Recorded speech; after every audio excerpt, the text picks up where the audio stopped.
This is MiskyTear, and it's gonna be my first English horror narration. Before I proceed, kindly subscribe to this channel and click the notification bell. Thank you. This story was from Mr. Sato, a university student from Japan.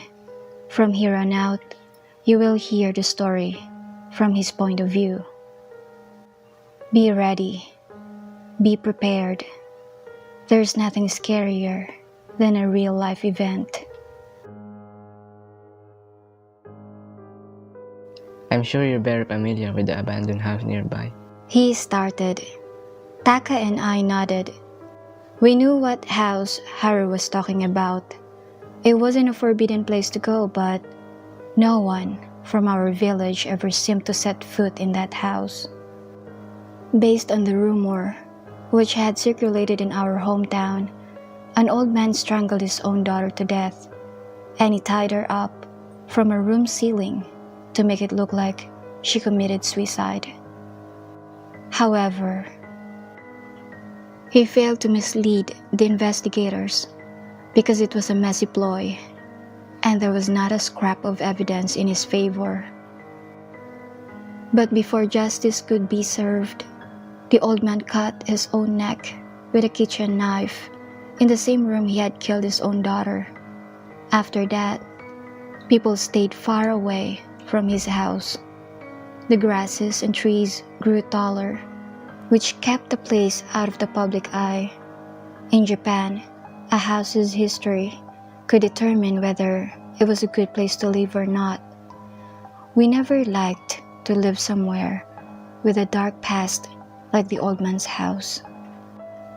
Our feet took a familiar trail and brought us in front of a small and dilapidated house.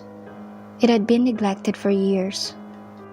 I was wondering if a homeless person would want to live in a haunted place out of necessity.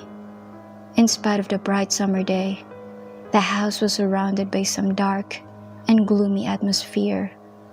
It was enthralling, yet spine-chilling. This is where we'll play the game. Haru exclaimed as he jumped on the wooden floor. It made a weird creaking noise, and my friend's weight had disturbed the thick dust under his feet. Let's go to Minako's room and ask questions. I felt a fear embracing me by just hearing that name. My heart was racing. Minako and her father died in this old house together, both with grief and misery no one would ever know. I saw Taka followed Haru inside. Are you sure it's okay for us to be here? I hesitated, but I also wanted to be there to protect my friends no matter what. Sure. There's no one here except us anyway. Taka said, as though it was the most normal situation he had been in his life. Here! I found the room. See? There's the name Minako. Haru was right, and aside from the girl's wooden nameplate, there was this message, which was carved in the mid-part of the door, that could be translated to, "May you find your way to afterlife." What if Minako is here and she shows herself to us? Won't you be too scared to run? I knew for a fact that I wasn't the bravest among us, but someone had to remind them of the possible danger. It was just me against their silly curiosity. They laughed and I frowned. Come on, Sato. No one's here but us. If the ghost of Minako really exists, then it's our luck. We can ask the dead about the future. I've heard that from my grandma. Haru's words seemed to encourage Taka even more. What should we do then? I heard them talking to each other while I kept quiet. I had tried what I could. It was just hard to put a stop to all this nonsense. We can call Minako from this door. I've heard from Grandma that you just need to knock on the door 3 times and call her name until we hear a knock behind the door. 1 knocks means yes, twice means no. Then you can ask her whatever questions you got. Can her ghost know the answer for this year's exams? That's going to make our life a lot easier. Haru and I laughed. I heard him told Taka. You can always study with Sato and me. Don't waste the chance for that stupid questions. It's not stupid, it's practical, okay? Taka was frowning and started knocking the door 3 times. I'm gonna go first because I have stupidest question. Don't be sulky. Haru said. Nothing's happening though. Haru and I laughed again. Idiot! You have to call her name until she knocks back. If you heard one knock, that means you can ask her any questions. Otherwise, you have to give up because she's not in the mood to talk to an idiot like you. The 2 of us laughed again. Ha ha, very funny, Haru. Alright, should I knock again? Maybe, try it. I was listening to their friendly exchange of banter. Taka knocked the door again and... Minako. He started calling her name. Minako? We were waiting patiently. Minako. I was hoping it was just an old rumor. The 3 of us took a step back from the door. We were all stupefied. There was a single knock behind it. What should we do? I asked my friends and turned my head to look at Haru. He had a look of horror on his face.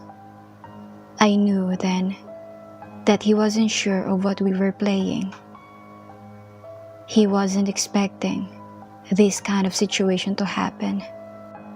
Taka tried to open the door. In spite of being the tallest and the strongest kid in our village, the door didn't budge open. I guess I have to start throwing questions, eh? There was the knock again. Taka had accepted the situation like he was just having a normal conversation with a friend.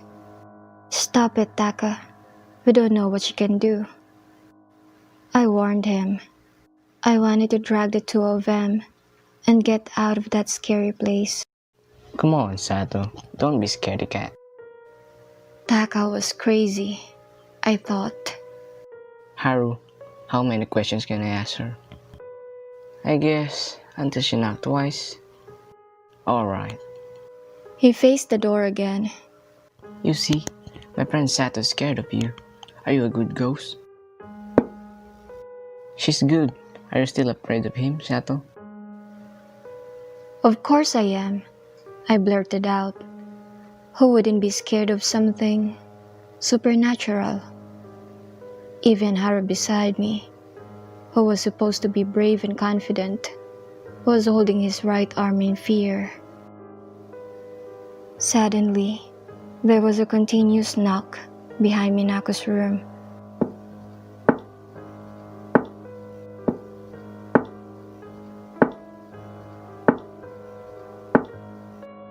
It was getting louder and louder. We got so scared since we didn't know what those knocks meant. We ran away from that house and never went back again. If you knew that someone died in a room, you can go ahead and play this game. Talk in front of their room and knock, but be warned, because you were going to play with the dead.